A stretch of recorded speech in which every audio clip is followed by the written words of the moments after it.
શું મંગાવ્યું? પાલક પનીર. ઓહો, સરસ સરસ. પાલક પનીર મંગાવ્યું, મજા આવશે. ચલો. અચાર બચાર બધું નાખો. સરસ. તમને આપી દઉં છું. આમાં શું છે?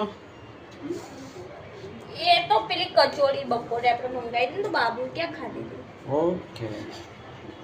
ક્યાં આપી દઉં તમને? ચલો બસ ચલો, આપણે અહીંયા જમી લઈએ. ચલો.